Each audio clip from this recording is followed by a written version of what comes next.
श्री कृष्ण ने गीता के 10वें अध्याय में 20वें श्लोक में कहा है, अहम आत्मा गुणाकेश सर्वभूतास यस्थिता अहम आदिह च मध्यम च भूतानामंत एव च। अर्थात समस्त प्राणियों की आत्मा मैं हूँ, सबका आदि मध्य व अंत मैं हूँ, अर्थात मैं ही ईश्वर हूँ। मित्रों, सनातन धर्म को दुनिया का सबसे प्राचीन धर्म माना जाता है, क्योंकि अन्य धर्मों का उदय कब हुआ तथा उनके पैगंबर कौन हैं, इन सब की एक तारीख दर्ज है। परंतु सनातन धर्म की ना कोई तारीख दर्ज है और ना ही उसका कोई पैगंबर है। सृष्टि के आरंभ से ही यह शाश्वत है, इसीलिए इसे सनातन धर्म कहा जाता है। धरती पर जब अधर्म बढ़ जाता है तथा धर्म का लोप होने लगता है तो ईश्वर किसी न किसी रूप में अवतार लेकर धर्म की स्थापना करता है। इसीलिए सनातन धर्म ग्रंथों में 10 अवतारों का प्रमुखता से उल्लेख मिलता है। इसके अलावा कालांतर में कुछ समाज सुधारक भी हुए हैं, जिन्होंने देश काल परिस्थिति अनुसार सनातन धर्म से हटकर कुछ नियम बनाए। इन समाज सुधारकों ने खुद को कभी ईश्वर नहीं कहा, सदैव वह अपने आप को ईश्वर का पुत्र या दूत कहते थे। परंतु आगे चलकर उनके अनुयायियों ने उन्हें ईश्वर मान लिया तथा उनके बनाए नियमों को नया धर्म घोषित कर दिया। महात्मा बुद्ध, महावीर, गुरु नानक आदि ऐसे तमाम पैगंबरों के विषय में हम जानते हैं। इसी तरह पश्चिमी देश यरूशलेम में ईसा मसीह हुए। लेकिन क्या आप जानते हैं कि ईसा मसीह का भारत से बहुत गहरा संबंध है? क्या आपको पता है कि ईसा मसीह भगवान श्री कृष्ण के भक्त थे? चौंक गए ना? आखिर यह सब हम कैसे कह रहे हैं? तो चलिए जानते हैं आज के इस वीडियो में। स्वागत है आप सभी का एक बार फिर से द साइंटिफिक हिंदू पर, और मैं हूं आपके साथ आपका दोस्त धीरेन्द्र। वीडियो शुरू करने से पहले आपसे एक छोटा सा निवेदन है कि कमेंट में जय श्री कृष्ण अवश्य लिखें। जैसा कि आप सभी जानते हैं कि ईसा मसीह का जन्म पहली शताब्दी में 25 दिसंबर को यरूशलेम के बेथलहम गांव में हुआ था। इसे हर वर्ष क्रिसमस डे के नाम से जाना जाता है। बाइबल के अनुसार उनकी माता मरियम का विवाह जोसेफ के साथ तय हो चुका था। तभी जिब्राइल नामक देवदूत से उनकी मुलाकात हुई। इस दौरान उन्हें गर्भ ठहर गया। जोसेफ ने जब यह बात सुनी तो उसने विवाह करने से मना कर दिया। तब देवदूत जिब्राइल ने जोसेफ को समझाया कि मरियम के गर्भ में ईश्वर का पवित्र अंश है, तुम उससे शादी कर लो। मरियम से जो पुत्र होगा उसका नाम यीशु रखना। तब ईश्वर का संदेश मानकर जोसेफ ने मरियम से शादी कर ली। कुछ समय बाद जोसेफ व मरियम बेथलहम पहुंच गए। वहां उन्हें रहने का कोई ठिकाना नहीं मिला। वह एक गौशाला में रुके। उसी रात कुंवारी मरियम के गर्भ से यीशु का जन्म हुआ। यीशु का पालन पोषण काफी विषम परिस्थितियों में हुआ। मित्रों, अपनी उम्र के शुरुआत के 13 वर्षों तक वह अपनी माता मरियम के साथ रहे। इसके बाद 13 से 29 वर्ष के आयु के बीच वह कहाँ रहे, इसका बाइबल में कोई उल्लेख नहीं है। क्रिश्चियन लोग इन्हें लास्ट ईयर्स, मिसिंग ईयर्स या साइलेंट ईयर्स कहते हैं। 33 वर्ष की उम्र में इन्हें सूली पर चढ़ाया गया। यह तारीख थी 30 मार्च और दिन था शुक्रवार। इसे गुड फ्राइडे के नाम से आज भी मनाया जाता है। कहा जाता है कि सूली पर चढ़ाए जाने के 3 दिन बाद वह पुनः जीवित हो गए थे। इसे ईस्टर के रूप में ईसाई लोग आज भी मानते हैं। परंतु इसके बाद यीशु कहाँ रहे, इसका भी जिक्र नहीं मिलता। मित्रों, ईसा मसीह की जिंदगी के कुछ सालों को छोड़कर बाकी समय का विवरण नहीं मिलता है। यही वजह है कि शोधकर्ताओं के बीच इस विषय पर काफी मतभेद है। भारतीय दार्शनिक ओशो ने भी ईसा मसीह का भारत से संबंध होने की बात कही थी। उन्होंने कहा था कि जब भी कोई सत्य के लिए प्यासा होता है तो अनायास ही वह भारत के लिए उत्सुक हो उठता है।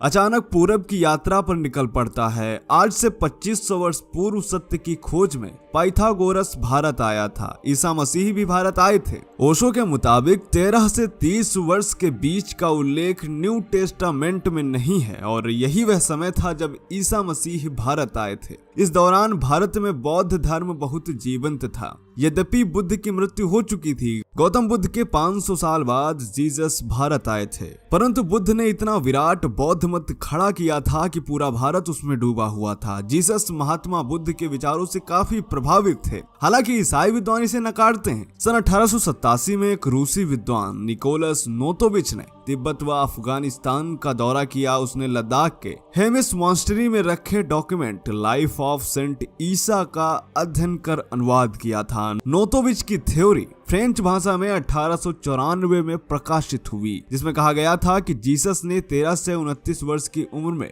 यहीं तिब्बत में लामाओं से शिक्षा ली थी। यहीं से शिक्षा लेकर वह यरूशलेम गए और धर्म का प्रचार किया। यहूदी मान्यता में ईश्वर को हिंसक माना गया है, जबकि ईसा मसीह ने ईश्वर को प्रेम करने वाला दयालु बताया। मित्रों, यदि आप महात्मा बुद्ध व यीशु के उपदेशों का तुलनात्मक विश्लेषण करेंगे तो काफी हद तक समानता पाएंगे। यहूदी परिवार में जन्मे ईसा मसीह के संदेश यहूदी धर्म से बिल्कुल अलग थे। इसी कारण यहूदियों ने उन्हें मृत्युदंड की सजा दी और सूली पर चढ़ाया। स्वामी परमहंस योगानंद की किताब the second coming of Christ, the resurrection of Christ with in you में यह दावा किया गया है कि प्रभु यीशु ने भारत में कई वर्ष बिताए। इस दौरान ईसा मसीह ने भारतीय ज्ञान, दर्शन व योग का गहन अध्ययन और अभ्यास किया। फिदा हसमैन और देहन लैबी द्वारा लिखी गई एक किताब है जिसमें ईसा की जिंदगी के वह पहलू दर्ज हैं जिन्हें ईसाई विद्वान मानने से इनकार करते हैं, या यूं कहें छिपाते फिरते हैं। क्रिप्ट गॉस्पल नामक इस किताब में दर्ज है कि ईसा मसीह 13 से 29 वर्ष तक भारत में रहे।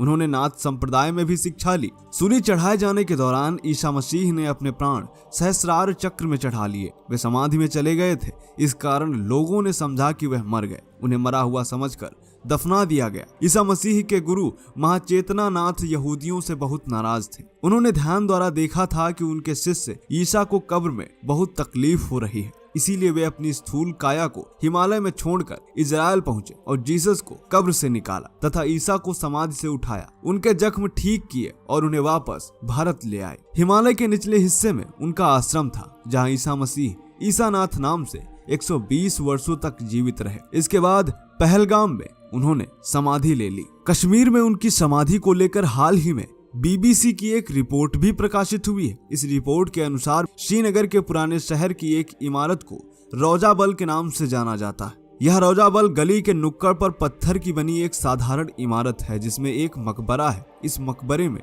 ईसा मसीह का शव रखा हुआ है। हालांकि आधिकारिक तौर पर यह मजार मुस्लिम उपदेशक यूजा असब का बताया जाता है, परंतु बड़ी संख्या में लोग इसे ईसा मसीह की समाधि मानते हैं, क्योंकि मुसलमानों की कब्र उत्तर व दक्षिण दिशा की ओर बनाई जाती है और यह कब्र पूरब व पश्चिम दिशा में बनी है, ठीक वैसे ही जैसे हिंदुओं में संतों की समाधि होती है। इस इमारत में एक पत्थर पर 2 पैरों की छाप है। इस छाप में पैरों के बीच कीलों के निशान है, जो यह साबित करते हैं कि यह मजार किसी मुस्लिम की नहीं बल्कि ईसा नाथ की समाधि है। स्थानीय निवासी भी कहते हैं कि मुस्लिमों ने ईसा नाथ को यूजा असफ का नाम दिया है। यह मजार इस्लामिक कब्रों से बिल्कुल अलग है। इसकी चर्चा पहली बार 1747 में हुई थी, जब श्रीनगर के एक सूफी मोहम्मद आजम ने अपनी किताब तारीख आजमी में लिखा था कि यह मजार एक प्राचीन विदेशी पैगंबर और राजकुमार यूजा असफ की है। BBC चैनल ने इस पर हिडन स्टोरी ऑफ जीसस के नाम से एक डॉक्यूमेंट्री बनाई है, जिसमें रोजाबल के अंदर की फुटेजेस भी दिखाई गई हैं। इस डॉक्यूमेंट्री में यूजा असफ को ईसा मसीह होने का दावा किया गया है। यही नहीं, लुइस जेकोलियत ने 1869 में अपनी एक पुस्तक प्रकाशित की जिसका नाम है द बाइबल इन इंडिया। इस पुस्तक में बताया गया है कि ईसा मसीह भगवान श्री कृष्ण के भक्त थे। मित्रों, लुइस जेकोलियत फ्रांस के एक साहित्यकार व वकील थे। उन्होंने लिखा है कि ईसा मसीह कुछ दिन जगन्नाथपुरी में रहे। इस दौरान उनका नाम ईसा कृष्ण पड़ गया था, क्योंकि भाषाओं के अंतर से शब्द उच्चारण में फेरबदल तो होता ही है। जैसे कि गांव में कृष्ण को कृष्णा कहा जाता है, उसी तरह यूरोप में कृष्ण शब्द बदलकर क्राइस्ट हो गया तथा ईसा जीसस हो गया और यूरोप के लोग ईसा कृष्ण को जीसस क्राइस्ट कहने लगे। यही नहीं, ईसाई लोग खुद को क्रिश्चियन यानी क्रिश्चियन कहते हैं। यही कारण है कि ईसाइयों को भगवत गीता बहुत जल्दी समझ आती है। भगवत गीता के अध्ययन से ईसाई लोग इस्कॉन से जुड़ रहे हैं और वास्तविक तौर पर ईसा मसीह के सिद्धांतों का पालन कर रहे हैं। मित्रों, ईसाई विद्वान इन दावों को सीरियस से नकारते हैं। इसमें कितनी सच्चाई है और कितनी कल्पना, या तो हम नहीं कह सकते, लेकिन जो प्रमाण सामने आते हैं वह यह बताते हैं कि ईसा मसीह भगवान श्री कृष्ण के भक्त थे और उन्होंने भारत में ही अपनी शिक्षा ली थी और 13 से 29 वर्ष के बीच का समय उन्होंने भारत में ही गुजारा। तो दोस्तों, आपका इसके विषय में क्या सोचना है, कमेंट करके बताएं। मिलते हैं आपसे अगले वीडियो में, तब तक के लिए जय हिंद, जय भारत, वंदे मातरम।